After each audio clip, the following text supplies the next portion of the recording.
Okay, so this is probably going to be my most tired looking video to date. It's currently 4:03 a.m. and I'm at Beijing Capital Airport for a layover. I had a 5-hour flight from Bangkok to here, and and now I have 12 hours until my flight to Copenhagen. So I'm kind of tired, but it's a bit eerie here in the airport because there's literally no one. I don't think there are any flights right now. And I'll just talk a bit quietly because some people are like sleeping randomly on the chairs. But anyway, I saw it as a good opportunity now that I'm in China just for a bit. I've been here before to explore. Obviously, I cannot explore this time, but I want to go soon again because the last time I went, I was just blown away by the level of tech development in China. Like their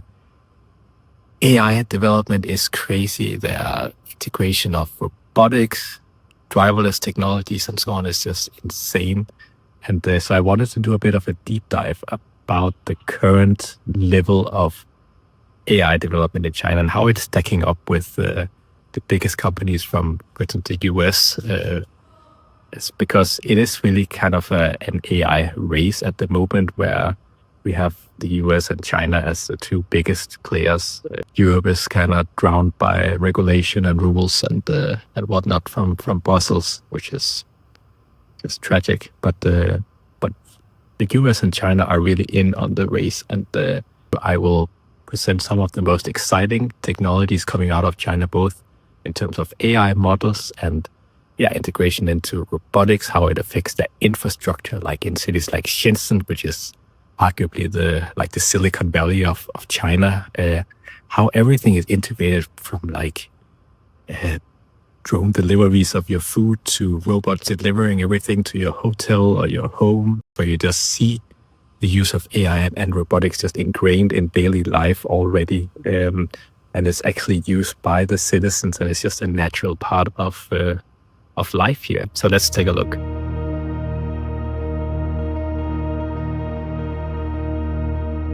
I want to take you back to a moment from my trip to Guangzhou last spring, because it was the exact second I realized how AI is quietly reshaping everyday life here. I was standing in a 7-Eleven with a friend, and he grabbed a bottle of water and walked to the counter. He didn't pull out his phone, he didn't use a credit card, he just hovered his palm over a small green scanner. The machine read the vein pattern under his skin and the payment cleared instantly. What struck me wasn't that it felt futuristic, it was that it felt completely normal. This palm vein technology, which is powered by Tencent's Wix and Pay, has already spread from Beijing subways to over 1,500 convenience stores across Guangdong. It's a perfect example of how innovation in China often slips into daily habits without making a big fuss. Sometimes it's these quiet rollouts that actually count and impact people's lives. You notice this same seamlessness in the hotels. Robots are handling a huge chunk of the behind-the-scenes work. They navigate the corridors, communicate wirelessly with elevators, and deliver room service without missing a beat.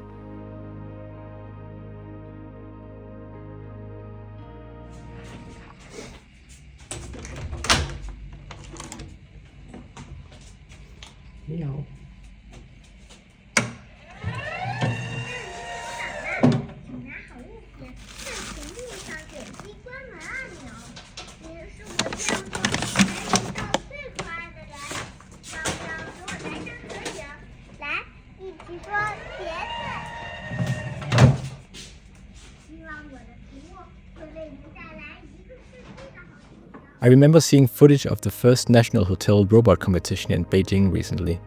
They weren't testing these machines in a lab, they were actually testing them on real guest interactions in live environments.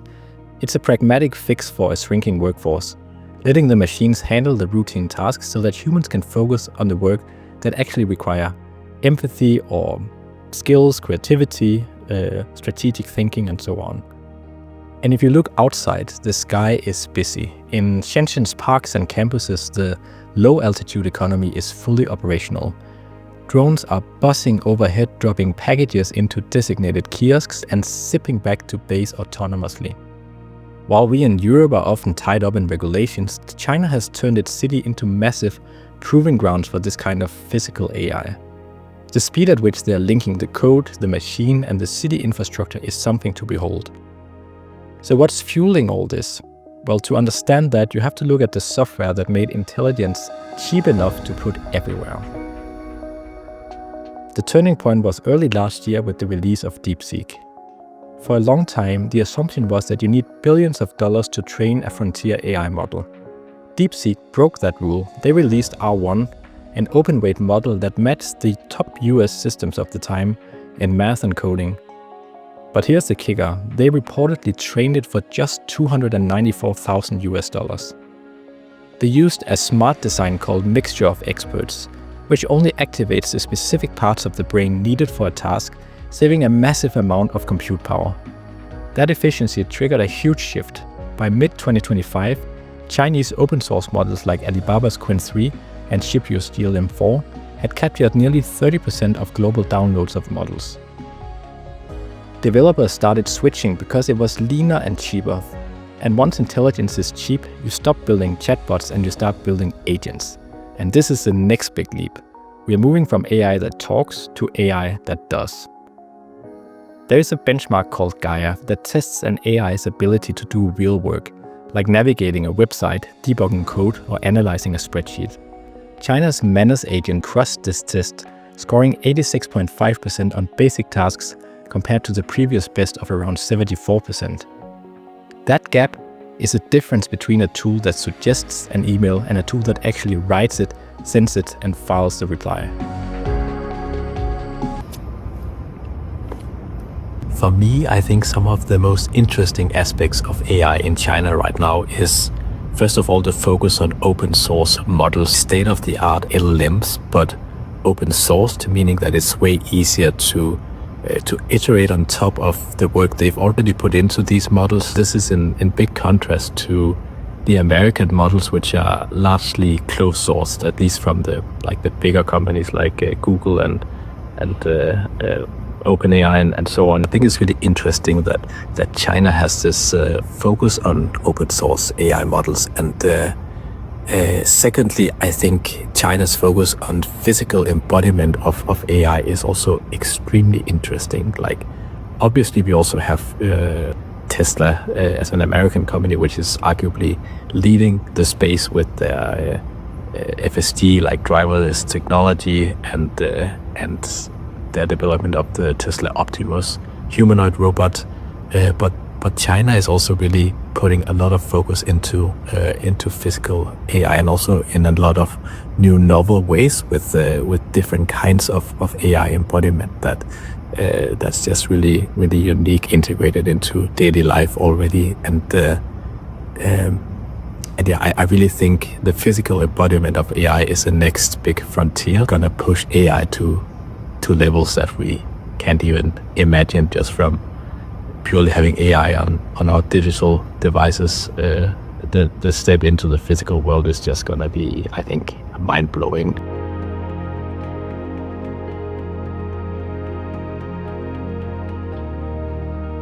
Just like with the software, the hardware is all about scale. China is treating humanoid robots exactly like they treat electric cars: high volume, low price. Look at the Unitree G1. It costs about $16,000.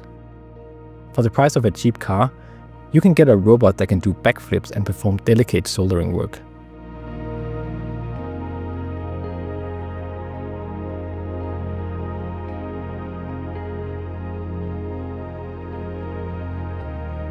Then you have Xpeng's Iron working the factory floors and Engineer's T800 running on solid-state batteries.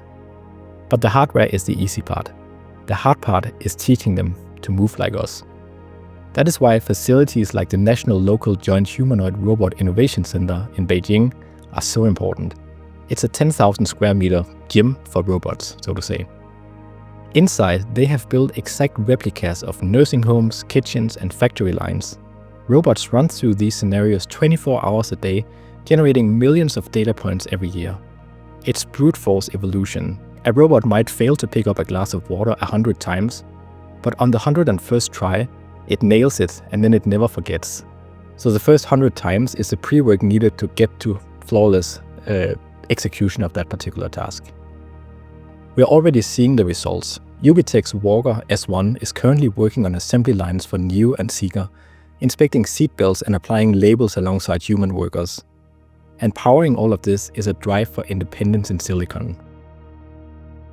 Because along with the US export bans, Huawei is scaling up its own Ascend 910C chips to build massive training clusters. But the really exciting stuff is in the experimental architecture. Researchers in Shanghai recently unveiled the Meteor 1 Photonic chip. Instead of electricity, it uses light to process data. It reportedly hits 2,560 tera operations per second, while using a fraction of the energy of a standard GPU. By treating compute as a national security issue, the sanctions may have ironically accelerated China into these post-silicon technologies. And all of these technologies converge in the smart city. CityBrain 3.0 predicts traffic jams before they happen and reroutes cars. It detects stress in water pipes before they burst. To run a system that big, they are building the East Data West Computing Network, piping massive amounts of energy to power the data centers in the East. When you see the streamlined software, the cheap robots and the smart cities all working together, you realize the advantage isn't in any single piece of tech, it's the ecosystem.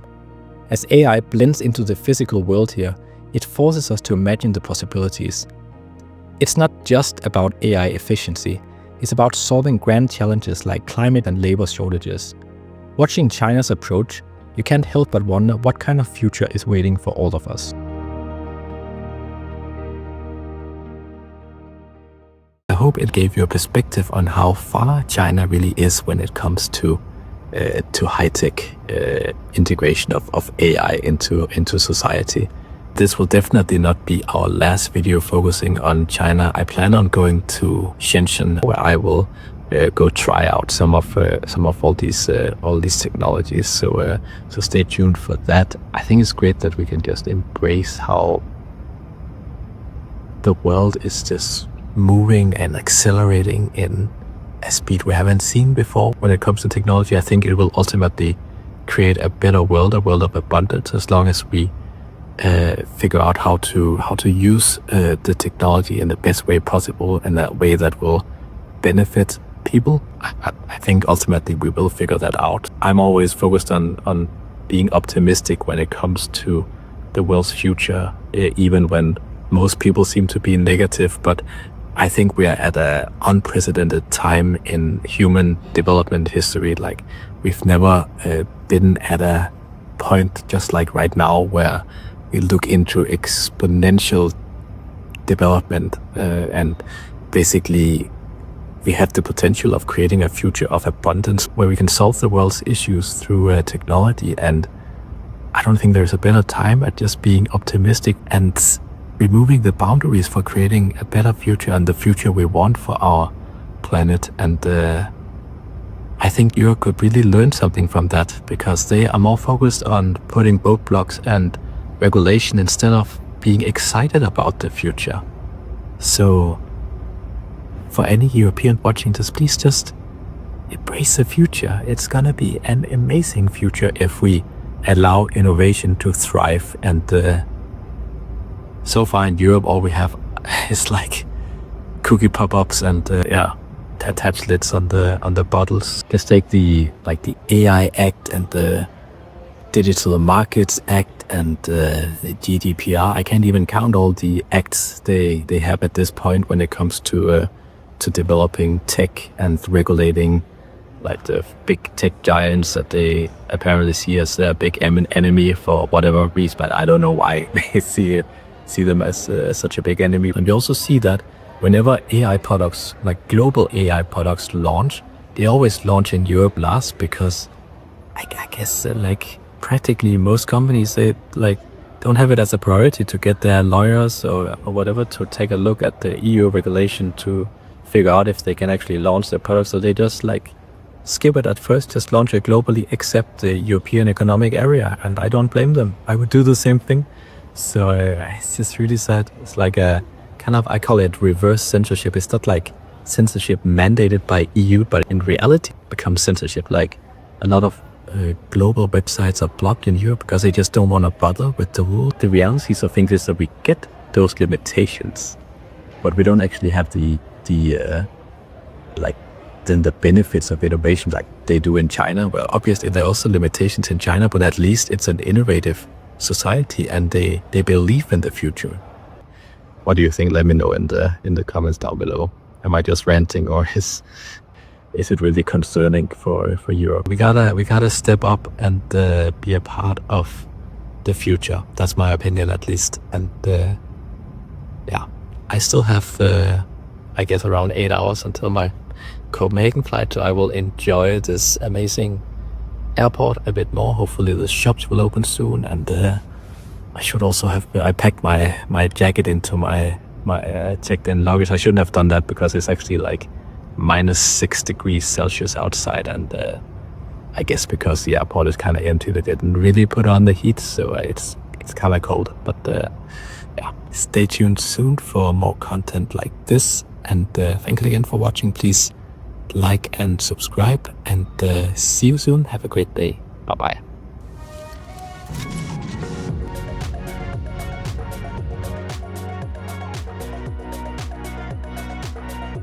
If this video inspired you, please like and subscribe. And have a great day. See you soon. Bye bye.